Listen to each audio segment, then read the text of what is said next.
여러분 반갑습니다. 장국 박사입니다. 오늘은 좀 집에 약간의 가사가 좀 있어서 장 마치고 집안일을 좀 도와주고 또 사무실에 나왔더니 영상이 조금 늦어진 것 같습니다. 애 아빠가 되고 나서부터 좀 더 가정의 소중함을 많이 느끼고 있고 가사의 중요성을 많이 느끼고 있습니다. 그리고 참 집안일을 하는 게 또 아이를 보는 게 참 재밌고 좋네요. 참, 영상 속에서 별말을 다 하는 것 같습니다.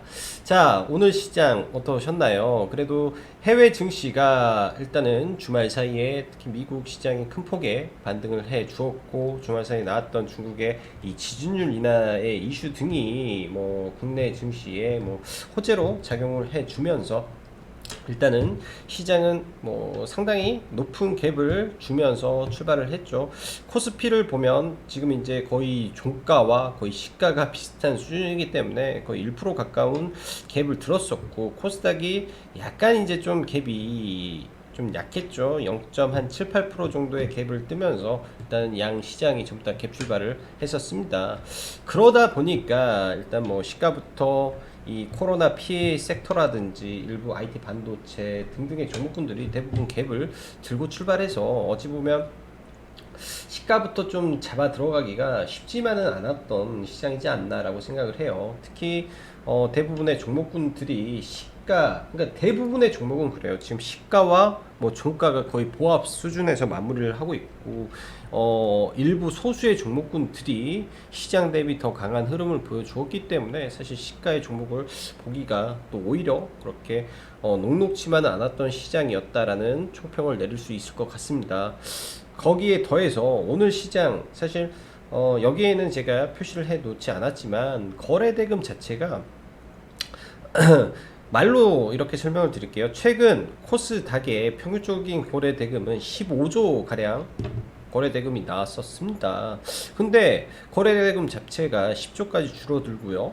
코스피도 마찬가지죠. 11조 수준에서 머물렀기 때문에 양 시장 다 거래대금이 거의 이 30%씩 급감하는 모습으로 좀 시장이 마감이 돼서 장중에 어찌 보면 이 시장을 계속 보시고 계시는 전업 투자자 분들은 충분히 이 오늘 거래 대금이 많이 급감했구나, 거래의 힘이 많이 약화됐구나 라는 거를 몸으로 느끼셨을 거라고 생각을 해요. 그만큼 시장 참여자들이 관망의 기조가 짙고 뭔가를 확인하기 위한 부분이 강하지 않나라는 생각을 합니다. 그래서 저 역시도 조심조심해서 하려고 했고요.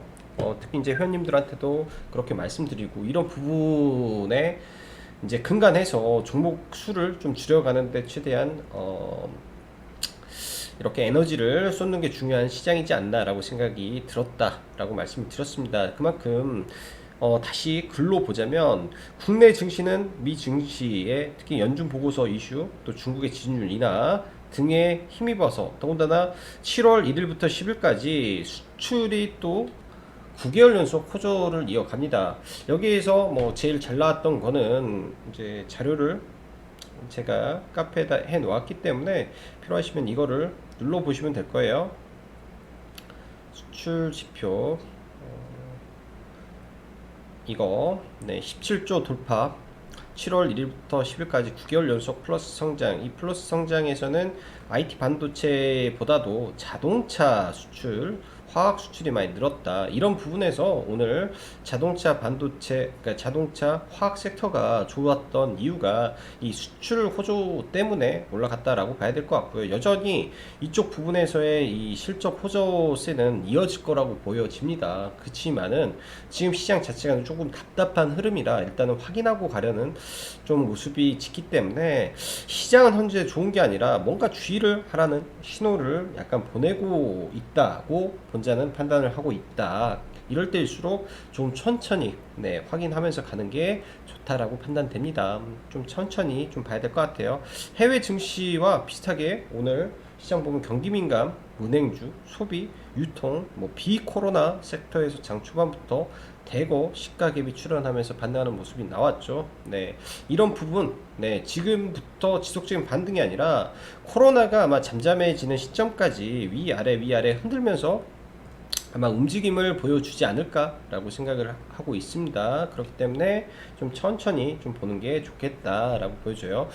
증시 지금 가장 핵심으로 봐야 될 거는 갑작스럽게 거래 대금이 급감한 이 부분, 우리는 왜일까에 대한 고민을 많이 해야 돼요. 왜일까라고 고민을 해보면, 시장에서 최근에 잘 보면은 이 휴마시스나 진원생명과학이나 뭐 시젠이나 뭐 신풍제약 등등 시장을 선도할 수 있을 만한 어마어마한 재료들이 뻥뻥 터지면서 주가가 올랐습니다. 그만큼 시장 전체적으로 이 이목을 집중시킬 수 있는 종목이 있냐 없냐인데, 오늘 시장에서는 메타버스에 대한 어떠한 이슈도 없이 그냥 메타버스 테마주가 대장이 돼버렸고, 갑자기 이제 그러니까 윤석열 전 검찰총장에 대한 이 악재, 그리고 이재명 지사의 바지 이슈 등으로 이낙연 지사가 반사이익을 받았다, 지지율이 올라갔다라는 이슈로 갑작스럽게 이낙연 관련주가 올라가면서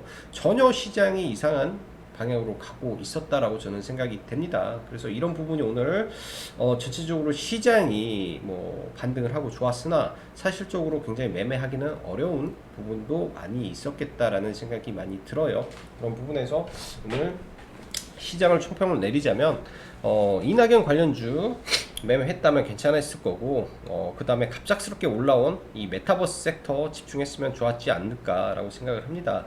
메타버스 관련해서는 어떻게 보면 큰 틀에서 글로벌적인 테마다 보니까 특별한 이슈가 없어도 지속적으로 시장에서 이슈들이 터져 나오고 있다라고 우리는 해석을 하면 될 것 같고요.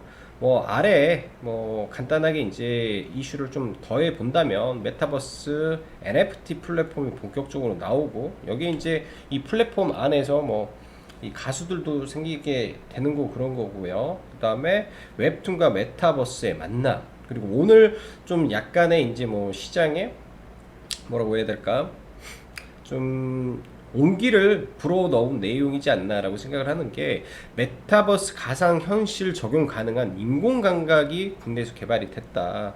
메타버스에서 인공감각을 느낄 수 있는, 그게 개발됐다라고 했기 때문에 제가 볼 때 이런 내용이 어찌 보면은 메타버스에 조금 더 폭발적인 시세를 좀 주지 않았나라고 생각을 하고 있고, 다가오는 오늘 14일 한국판 뉴딜 1주년 기념회에서 기재부에서 메타버스에 대한 이슈가 또 다뤄질 예정입니다. 그런 일련의 내용들이 오늘 메타버스 관련주를 좀 올렸다라고 생각을 하고요.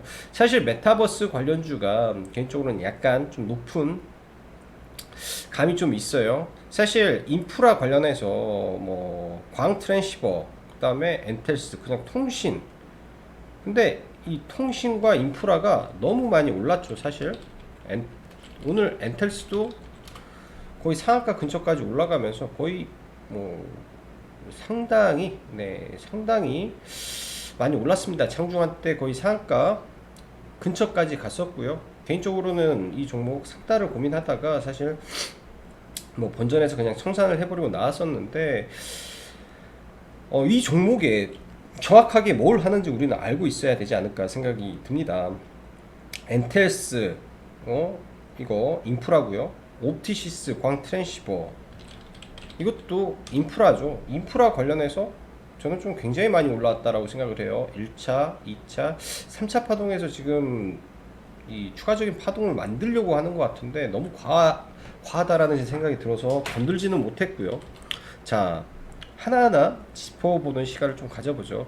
플랫폼, 최근에 한컨 MDS가 인수한 플랫폼에 관심을 가졌으면 좋겠다라고 말씀드렸는데, 개인적으로는 이런 구간에서 건들지는 못했습니다. 급락을 하고 이런 구간에서 매수를 해서 넘어왔어야 되는데, 어제 구간에서 사실 매수를 못했기 때문에 당연히 오늘 이쪽에서 수익을 내지는 못했을 것 같고요. 이 종목도 굉장히 또 빠르게 빠졌다가 빠르게 올라왔기 때문에 미리 산 사람들한테는 수익을 줬으나, 장중에 돌파 매매를 하는 사람한테는 지옥이었을 종목이었을 수도 있다라고 생각을 하고, 기타 이제 플랫폼 기업으로 하이브에 위버스가 있겠고 SM에 DOU가 있겠죠. SM도 오늘 올라간 부분이 제가 보기에는 메타버스 이슈로 저는 더 올라간 가능성이 좀 있지 않나라고 생각을 합니다. 그 밖에 넷마블도 마찬가지예요.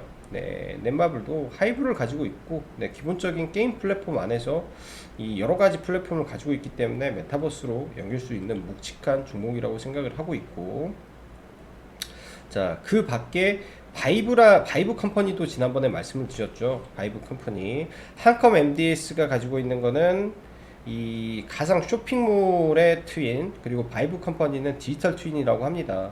디지털 트윈, 최근 현대자동차가 이슈를 만들었던 내용인데, 바이브 컴퍼니가 하고 있는 거는 디지털 트윈을 하고 있는 거고, 일단 이런 종목군들 단기적으로는 굉장히 좀 높은 구간에 있어요. 어떤 종목이 어떻게 이 대장을 하고 갈지는 모르나, 네, 일단은 이 대주주, 그러니까 2대 주주가 카카오인 회사가 바이브 컴퍼니라는 거, 그 다음에 이 알체라 AI 안면 인식을 하고 있는 기업의 이 할아버지가 네이버다라는 거, 그리고 네이버의 제페토는 글로벌에서 알아주는 플랫폼이다 정도로 우리는 생각을 하면 좋지 않겠느냐라고 보여줘요. 그래서 알체라도 아직 덜 올라간 종목으로 보여주고, 사실 이 자이언트 스텝 얘도 뭐 어떻게 보면 테크니컬한 부분에서 지금 올라가는 거고, 뭐 덱스터도 마찬가지죠. 덱스터도 영상 관련된, 그 다음에 위즈윅 스튜디오. 근데 너무 높다라는 제 개인적인 판단 때문에 이쪽 종목은 사실 건들기가 굉장히 어렵다라고 좀 보여집니다. 알체라, 그리고 뭐 게임 쪽에서 후발로 좀 올라가고 있는 종목군들 정도가 저는 좀 좋지 않겠나라고 생각이 들고요. 게임 쪽에서는 지금 M게임, 한빛소프트, YGM 게임즈가 있는데, N게임도 최근 강하게 반등을 주고, 사실 오늘 같은 구간 얘는 좀 어렵겠다. 어렵겠고, YJM 게임즈가 박스권 돌파를 좀 시도를 하려고 합니다. 그러니까 이런 종목군들 재무는 좋지 않지만 포트리스를 만들었던 이 민용재가 지금 대표이사로 있고요. 주연테크와 함께 VR, AR 이 게임방을 운영을 했죠. 그래서 메타버스로 좀 엮였던 회사들이었던 것 같아요. 그래서 이런 종목분들, 네, 관심 있게 한번 같이 보시면서 대응을 하면 좋을 것 같고요. 실체가 있는 거는 사실 저는 알체라라고 여전히 생각을 하고 있습니다. 실체가 있는 거는 여전히 알체라다라고 보여주고 있고요. 그 다음에 한빛소프트도 계속 가고 있는 종목이기 때문에 시가총액이 낮은 애들 위주에서 보고요. 자, 최근에 저도 계속 언급을 안 했던 교육 쪽의 종목을 하나를 좀 언급을 드려볼까 합니다. 뭐 이게 이제 뭐 많이 풀리지 않았기 때문에 이제 뭐 제 발언이 뭔가 테마를 만들고 그러지는 못하겠죠. 자, 과거 2021년도 3월 5일날 CMS 에듀가 메타버스의 심장 유니티와 맞선 로블록스 제작자 육성이라는 이슈를 만들고 상한가에 들어간 적이 있죠. 네, 얘가 어떤 거를 하냐면, 이제 재밌는 게 CMS 에듀와 같이 손을 잡은 유니티는 어떤 기업이냐, 글로벌 그러니까 게임에 거의 90%의 플랫폼 엔진을 만들고 있는 회사가 유니티입니다. 게임에 들어가는 이 테크니컬한 부분에서 시스템 만드는 거에 90%를 유니티를 사용하는 회사고요. CMS 에듀는 이런 부분에서 유니티가 이 개발자 수요가 급증함에 따라서 프로그램 코딩이 필요해서 이에 맞는 교육을 CMS 에듀와 함께 늘려가자라는 취지에서 유니티 코리아와 함께 유니티 엔진 기반으로 개발한 코딩 교육 플랫폼을 만들었다. 그게 코드 얼라이브를 출시했다라는 겁니다. 이게 이제 3D 아바타와 뭐 동물, 사물 등등 전부 다 메타버스에 필요한 이 플랫폼에 들어가는 내용들이기 때문에 이거는 충분히 제가 봤을 때 재료화 될 수 있는 좋은 내용이지 않나라고 생각이 들어요. 그래서 이런 부분 한번 찾아보시고, 종목분들은 많이 올라가 있는 종목보다는 올라가 있는 거 분명 폭발적으로 갈 수는 있는데, 그 폭발적으로 가는 거는 여러분들이 다 먹기가 어렵습니다. 네. 다 먹기가 좀 어렵다라고 생각을 해요. 과거에도 굉장히 좀 지저분한 종목이었죠. 3일 이때 상한가를 많은 것처럼 하고 못 갔다가 이렇게 올라가고 그랬었는데, 이 종목이 만약에 죽었다, 죽어야 했다 라고 했으면 이미 하락을 했어야 정상이 아닐까라는 생각이 들어요. 그러면은 좀 기술적으로 조금 길게 말을 해보면, 저도 개인적으로 이 종목을 볼지 안 볼지는 모릅니다. 네, 매매를 할지 안 할지는 모르지만, 이런 악성 매물대라고 하죠. 이게 악성 매물대예요. 이게 악성 매물대고, 악성 매물대고. 근데 이 악성 매물대에 일단 박스를 돌파하고 아래 꼬리를 잡았다. 그럼 하나의 추세도 만들어졌다라고 해석을 해볼 수 있습니다. 이런 추세가 만들어졌네. 그럼 좀 밀리면은, 그러니까 이런 구간들이 의미 있는 구간이라는 거죠. 뭐 7,480원이라든지 아래에 있는 구간들에서 네, 한번 잡아보는 것도 의미 있는 구간이 될 겁니다.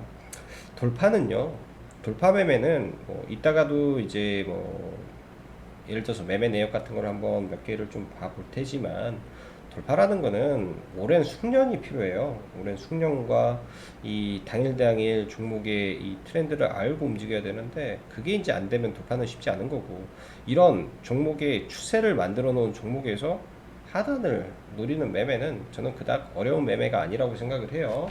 그래서 아직 덜 올라간 종목 중에 하나를 좀 보는 것도 괜찮지 않겠느냐. 그게 이제 제가 볼 때는 CMS 에듀도 괜찮아 보입니다. 그래서 이 종목 하나 관심 종목으로 추가해서 보시면 좋을 것 같고요. CMS 에듀 워낙 또 메타버스가 핫하다 보니까, 이제 여기다가 7월 중 한국판 뉴딜 2.0 발표 메타버스 해서 올려놨었는데, 이게 이제 제가 날짜를 7월 중이라고 했는데 14일 날, 14일 이렇게 해서 오늘 메타버스가 굉장히 강했다라고 보여집니다. 자, 그리고 오늘 시장 보면은 진단키트 쪽 종목군들은 다 밀렸죠. 근데 이제 제가 바이오 라이브 때 말씀드렸던 것 같아요. 바이오 스마트라든지 이런 종목군들은 봐야 된다라는 게, 다른 이쪽 보다는 바이오 스마트는 충분히 저는 볼 수 있었다라고 생각을 해요. 이런 하단에 들어가서 충분히 먹을 부분 많이 있었고, 저도 이런 종목군들을 매매를 했는데, 델타 변이를 붙여 있는 종목군들은 다 봤어야죠. 델타 변이, 그러니까 키워드가 최근에 중요한 겁니다. 그러니까 오늘도 그래요. 오늘도 같은 이 코로나 섹터에서 움직일 수 있는 거는 키워드예요. 델타 변이라는 키워드가 있는 종목은 다 같습니다. 있는 종목은 다 갔어요. 오늘 시가의 종목을 공략했었던 거는 인성정보라는 종목을 공략을 했었고, 인성정보라는 종목을 공략을 했고, 골드 퍼시픽이라는 종목을 매매를 했습니다. 그리고 수젠텍을 매매를 했고요. 바이오 스마트를 매매를 했어요. 종목에서. 그러면 이 모든 거의 공통점이 뭘까요? 인성정보라는 종목은 잠깐 볼게요. 좀 인성정보라는 종목을 뭐 개인적으로는 뭐 크게 수익은 많이 못 냈는데, 그래도 적당한 네, 매매를 좀 했다라고 좀 보여집니다. 뭐 이런 종목은 그런 이슈가 있었어요. 뭐 아침부터 이런 나온 재료죠. 어제 이제 나왔던 재료인데, 1인 가구 재택 치료 검토. 재택 치료라는 게 어찌 보면은 또 우리가 착각을 하게 만들 수도 있습니다. 이게 재택이라고 하면 착각을 또 하게도 만들 수 있겠죠. 착각을 하게 또 만들어 버리면 뭐라고 해야 될까? 이 비대면 진료로 또 착각을 하게 만들 수가 있습니다. 그래서 이거는 이제 오전에 회원님들한테도 언급을 드렸던 내용이고요. 아주 좋은 위치에서 나왔기 때문에 시가 아래 구간에서 들어가서 좀 짧게 매매를 했었고, GH 신소재도 마찬가지예요. 네, 병실의 부족에 대한 이슈도 지속적으로 나왔습니다. 근데 왜 이 뒷구간에서는 절대 매매를 하지 않고, 또 왜 이 자리에서 매매를 해서 그냥 위에서 그냥 매도를 하고 나오는 거. 그러니까 이런 위에 있는 자리 자체가 보면은 다 저항이에요. 다 저항이기 때문에 이 다음에서는 절대 매매를 이어가서는 저는 안 되는 자리들이 좀 있지 않나라고 생각이 듭니다. 그런 자리에서는 매매를 최대한 조심해서 좀 매매를 해야 되는 거고, 바이오 스마트도 마찬가지예요. 바이오 스마트도 이 구간마다의 매매가 있죠. 전부 다 돌파로만 매매를 한 겁니다. 돌파로만 매매하고, 이것도 뭐 돌파가 아니라 이제 보고 있었기 때문에, 이 종목을 보고 있었기 때문에 매매가 되는 거고요. 오늘 시장에서 골드퍼시픽이라는 종목이 있습니다. 골드퍼시픽이라는 종목이 있는데, 이 종목도 마찬가지죠. 이 굉장히 좀 델타 변이 관련된 이슈가 나왔어요. 최근에 한국파마라는 종목을 제가 매매를 했다라고 말씀드렸습니다. 한국파마는 제넨셀이라는 이 부분을 가지고 있었던 종목인데, 여기서 들어가서 종가 베팅을 하고 시간에서 좀 밀려서 그냥 시간에서 다 팔았던 종목인데, 제넨셀에 대한 관심을 가지고 있었기 때문에 골드 퍼시픽과 제넨셀은 다 엮여 있는 종목이었어요. 그래서 이 제넨셀이 하고 있는 이 델타 변이 치료에 대한 부분인가라는 생각으로 사실은 매매를 했었는데, 그 부분은 아니었던 것 같고, 자회사의 델타 변이에 대한 이 치료 효과 부분이 나오면서 좀 강하게 올라왔다라고 보여집니다.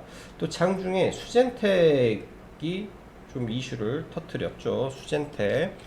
수젠텍도 보시면 이 델타 변이에 대한 부분이 나왔어요. 뭐 크게는 먹지는 못했는데, 보면은 이제 전혀 고점 구간에서 저는 다 매도를 좀 진행을 했죠. 고점 구간에서 매도를 좀 다 진행을 했는데, 이 또한 이 영국의 치료제 허가된 부분에서 이슈가 되면서 좀 강하게 올라왔습니다. 그리고 최근에 치료제 이슈가 있었던 한국 BNC도 마찬가지예요. 일봉 쪽으로 굉장히 높은 구간에 있는데, 사실 좀 물려서 끌려 내려왔습니다. 이 구간에서 들어가서 최초 스타트는 좋은 구간에서 상따를 하고, 나머지 물량을 가지고 이제 추가 매수를 하기 시작하다가, 사실 물렸죠. 어제 물려서. 근데 이제 어제 11,100원에서부터 오늘 12,200원까지 올라왔기 때문에, 11,100원에서부터 올랐으면 12%가 반등을 했으면 충분히 이제 수익권에서 마감됐는데, 굉장히 좀 아쉬움이 많은 종목 중에 하나입니다. 이 또한 델타 변이에 관련된 치료 키워드가 있었다라는 거죠. 그러면 이게 이제 일련의 매매 자체가 이런 키워드나 이런 부분이 일목요연하게 좀 맞아떨어지는 종목 안에서 우리가 매매를 해야 됩니다. 뭐 물론 손절을 한 종목분도 다소 있어요. 오늘 뭐 손절을 한 종목분들도 보면은 이제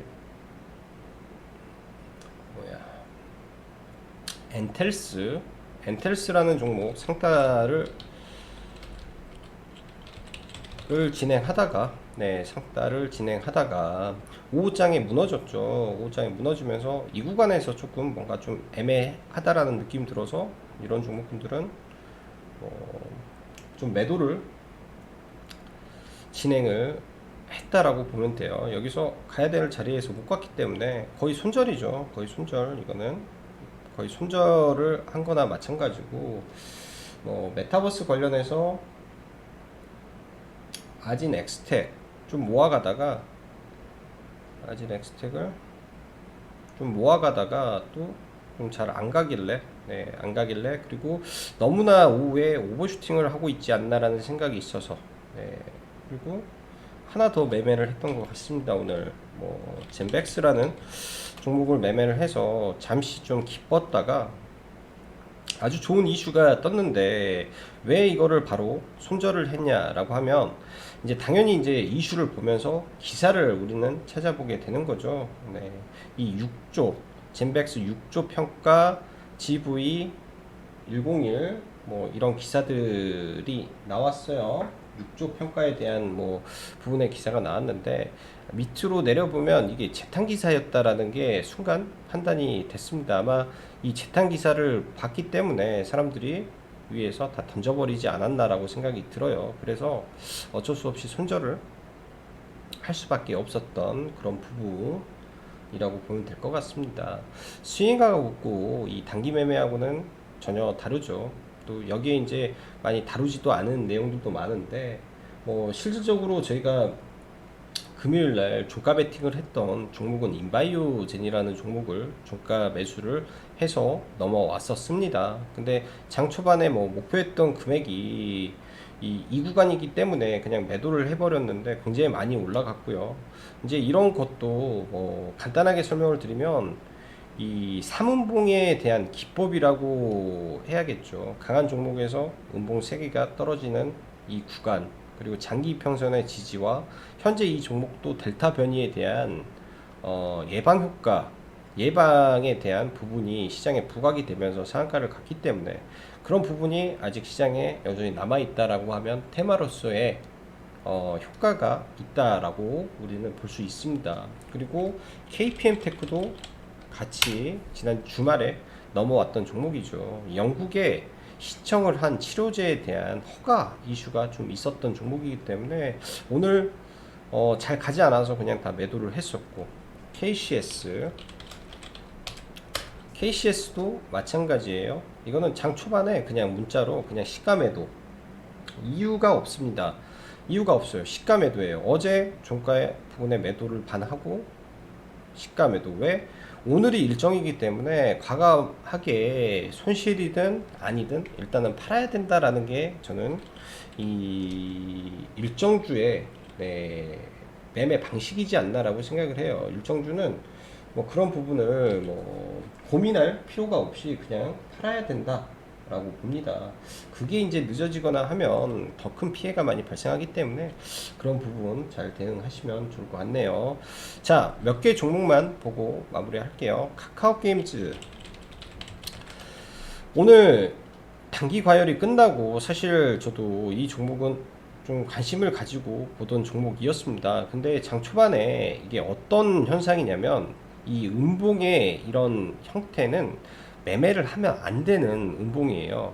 그리고 내일 이런 종목이 개파락을 떨어졌을 때 저는 오히려 좋은 기회가 오지 않을까라고 생각을 합니다. 내일은 이런 구간을 한번 노려볼 예정이고요. 오늘은 그냥 놔줬다라고 해야죠. 여기까지는 저는 안 떨어질 것 같아요. 왜? 아직 이 개볼루션을 들어가 보면 게임 개발, 게임 순위에 개볼루션을 들어가 보면 여전히 이 매출 순위가 오딘으로 여전히 가고 있기 때문에 이런 부분을 보면 여전히 강한데라고 볼 수 있을 것 같습니다. 그래서 아직까지 순위가 변동이 없기 때문에 이쪽 체크를 하면서 보는 게 저는 좋지 않나 라고 생각이 들어요. 그래서 이 관점을 보고 이제 내일 카카오 게임즈는 내일 노려볼 생각이고, 말 그대로 시초가부터 위로 강하게 거래가 뚫어오면서 그간에 이 구간에서 들어왔던 물량을 다 잡아먹으면서 올라갔으면 굉장히 좋은데 그러지 않으면 빠른 대응이 됐어야 되겠죠. 자, 오늘 시장 대응하시느라 수고 많으셨고요.